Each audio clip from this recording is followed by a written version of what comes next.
Hello everyone, my name is Ruthie. Most of you probably know my dad, Ray Whitmer. I am his third and favorite daughter. And he asked me today to do a demonstration of macrame for you guys. So macrame is an art form of tying cord or rope or string. And I know what you're thinking, what does any of this have to do with woodworking? But the reason he asked me to do a demonstration is because my macrame, I do more of a mixed media with different wood pieces for either decor or furniture. And you can actually see behind me, I've got a few of my pieces there, and I will go ahead and show you a couple more pictures of the pieces that I've done.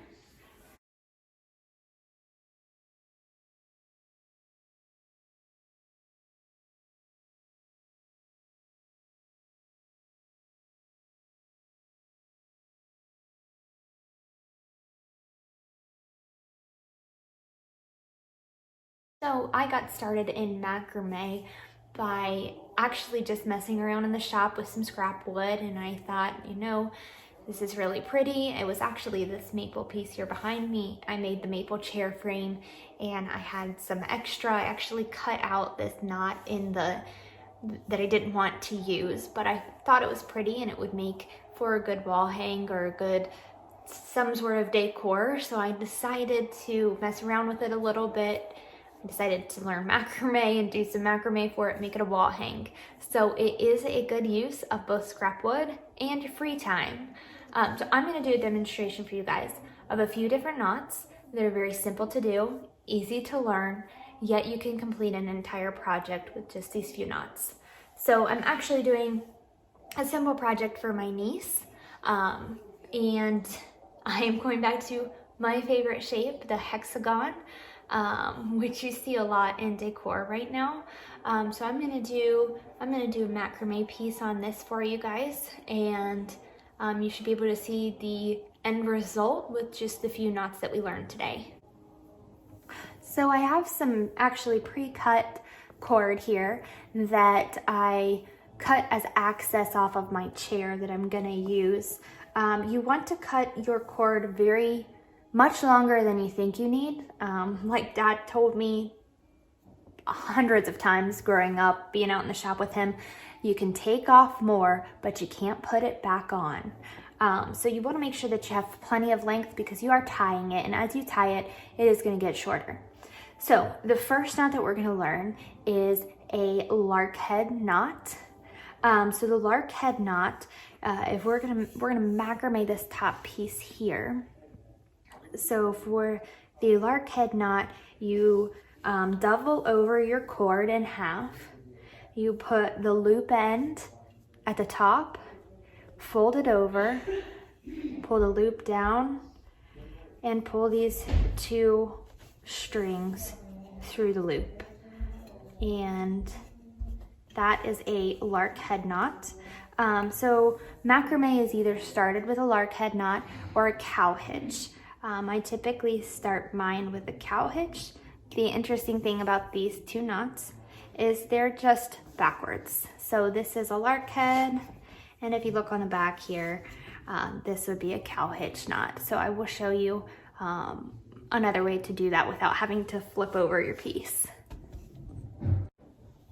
For the cow hitch knot, you take your loop at the top, put it back behind the piece that you are working with, pull the loop down and the two strings through, which puts the two strings above the cord, making it a cow hitch instead of a lark's head. So we're gonna do this several times. Typically the best way to do it is in an even number of strands. You don't want an odd number because then you will have some strings at the end that are out of place. So I'm gonna go ahead and add these on here.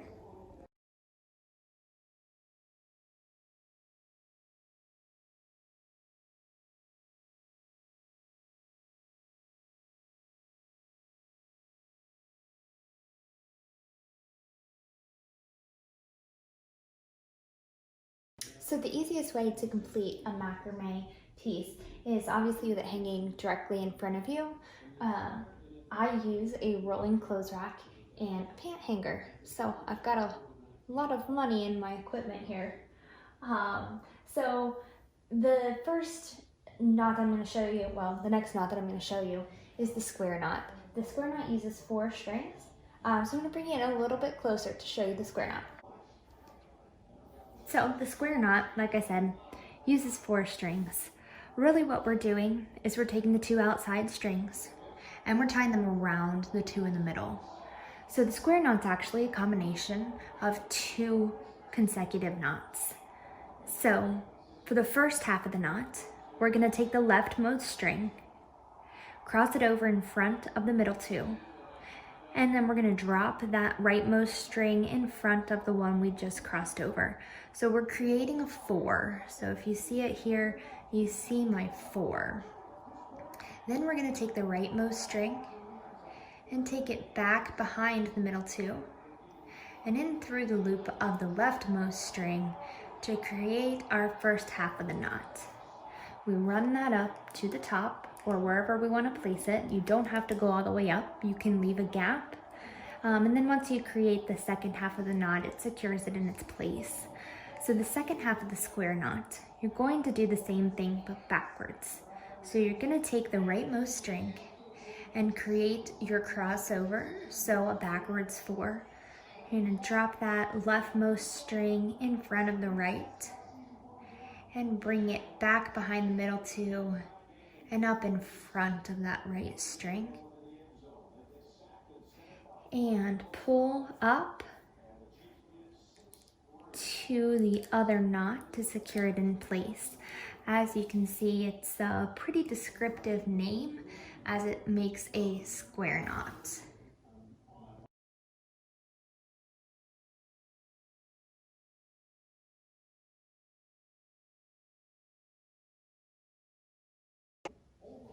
So the pattern that I'm doing is going to be mostly square knots. Now that we have the first row of square knots, if you were to keep going with the first 4, you're just gonna get lines of square knots down in a row. To make it come all together, we wanna leave 2 out of the next one and use the next 4, which will center this knot in between the previous 2. Now you can work from left to right or right to left, however you prefer. Just keep in mind that anything that you tie below will secure the ones above, and you will not be able to alter them after you have tied a knot below it.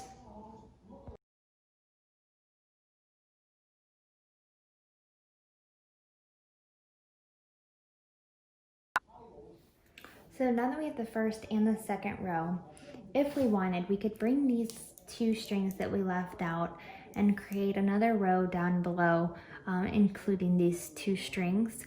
However, what I'm doing is a pattern that goes down in a triangle like this. So I'm going to take out the next 2 strings as well and leave the first 2 out. So each row I'm going to make one square knot shorter.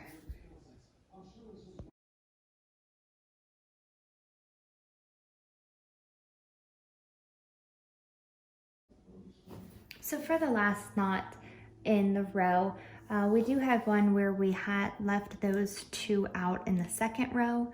So we're gonna incorporate those back in. We just wanna make sure that as we do that square knot, that we're not pulling so tight on that right side because we don't want to make our macrame cut crooked. So we do wanna leave a little bit of a space where we didn't incorporate those 2 in that second row because we had it centered on the top row.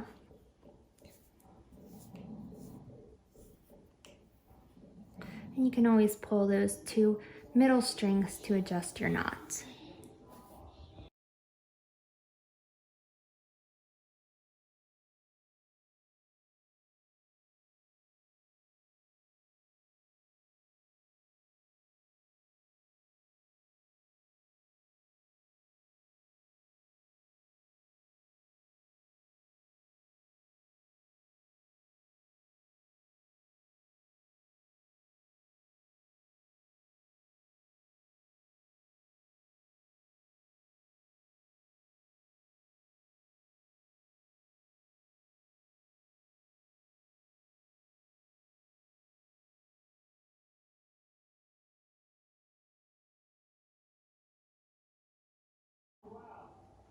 So the last knot that I'm going to show you is called the double half hitch.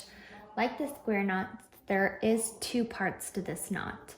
So we want a string, and basically we're going to tie all of our knots around this one string. Some people use an additional string. I just use the leftmost string. So you're going to take this as your guiding string, and we're going to create a series of knots going down this way. So you take your next string, and it goes behind your guide. You want it to go up, around, and through, and pull to the end, or wherever you want. That is one half of the knot, so it is a double half hitch. So this is one of the halves. You're gonna do the exact same thing one more time, and this holds that knot in place. And then you're gonna do the same thing consecutively all the way down.